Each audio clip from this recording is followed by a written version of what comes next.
ಇನ್ನು ಸಿಎಸ್ ವಿರುದ್ಧ BJP MLC Ravikumar ಅವಹೇಳನ ವಿಚಾರಕ್ಕೆ ಸಂಬಂಧಪಟ್ಟಂತೆ ರವಿಕುಮಾರ್ ವಿರುದ್ಧ ಕಾಂಗ್ರೆಸ್ ಸಚಿವರು ಕೆಂಡಾಮಂಡಲರಾಗಿದ್ದಾರೆ. ರವಿಕುಮಾರ್ ಮೂಲತಃ ಬಿಜೆಪಿಯವರಲ್ಲ, ಆರ್ಎಸ್ಎಸ್ನಿಂದ ಬಂದವರ ಮನಸ್ಥಿತಿ ಇದೆ. ರವಿಕುಮಾರ್ಗೆ ಮುಂಚೆಯಿಂದ ಬಾಯಿ ಚಪಲ ಜಾಸ್ತಿ, ಮಹಿಳೆಯರಿಗೆ ಮಾನಸಿಕ ಹಿಂಸೆ ಕೊಡ್ತಿದ್ದಾರೆ ಅಂತ ಸುಮಾರು ಜನ ಎಲ್ಲ ಮಾತನಾಡಿದ್ದಾರೆ.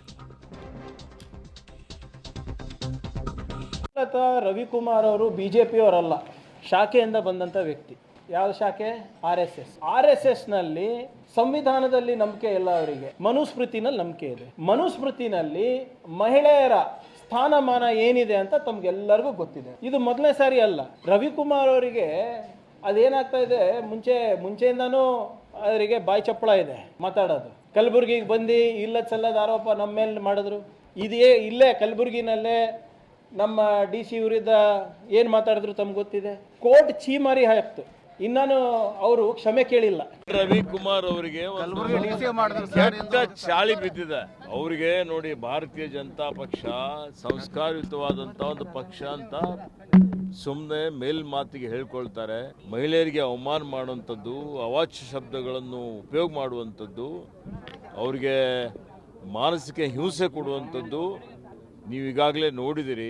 ಕಲಬುರಗಿ ಜಿಲ್ಲಾಧಿಕಾರಿ ಬಗ್ಗೆ ಅವರು ಮಾತನಾಡಿದ್ದಂಥದ್ದು, ಮುಖ್ಯ ಕಾರ್ಯದರ್ಶಿ ಬಗ್ಗೆ ಮಾತನಾಡಿದ್ದಂಥದ್ದು, ಇವರಿಗೆ ಯಾವುದೇ ಇವತ್ತು ನೈತಿಕ ಜವಾಬ್ದಾರಿನೂ ಇಲ್ಲ.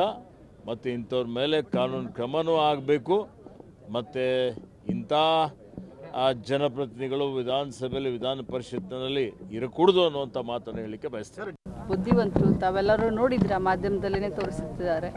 ಇದು BJPಯವರ ಒಂದು ಕುಟಿಲ ರಾಜಕಾರಣದ ಇನ್ನೊಂದು ಮುಖವಾಡ ಅಂತ ಹೇಳ್ಬೋದು. ಅವರು ಮಹಿಳೆಯರ ಬಗ್ಗೆ ಬಹಳಷ್ಟು ಗೌರವದ ಮಾತನ್ನು ಒಂದು ಕಡೆ ಮಾತನಾಡ್ತಾರೆ, ರಾಮಾಯಣದ ಕಥೆಯನ್ನು ಇನ್ನೊಂದು ಕಡೆ ಹೇಳ್ತಾರೆ, ರಾಮನ ಭಕ್ತರು ರಾಮ ಮತ್ತು ಸೀತೆಯ ಕಥೆನ ಇನ್ನೊಂದು ಕಡೆ ಹೇಳ್ತಾರೆ. ಬಾಯಿ ತೆಗೆದ್ರೆ ಈ ರೀತಿ ಹಲ್ಕ ಮಾತನ್ನು ಮಾತನಾಡ್ತಾರೆ. ಸೊ ಇದು ಅವ್ರ ಸಂಸ್ಕೃತಿಯನ್ನು ಎತ್ತಿ ತೋರಿಸುತ್ತೆ. ಅವ್ರಿಗೆ ನಾಚಿಗೆ, ಮಾನ, ಮರ್ಯಾದೆ ಏನೂ ಇಲ್ಲ. ಸೊ ಏನು ಮಾಡೋದು, ಅವ್ರು ನಡೆದಿದ್ದೇ ದಾರಿ ಅಂತ ಅವ್ರು ತಿಳ್ಕೊಂಡಿದ್ದಾರೆ. ಆದರೆ ಇಡೀ ಮಹಿಳಾ ಕುಲಕ್ಕೇ ಮಾಡಿದಂಥ ಒಂದು ಅಪಮಾನ ಅಂತ ಹೇಳಿ.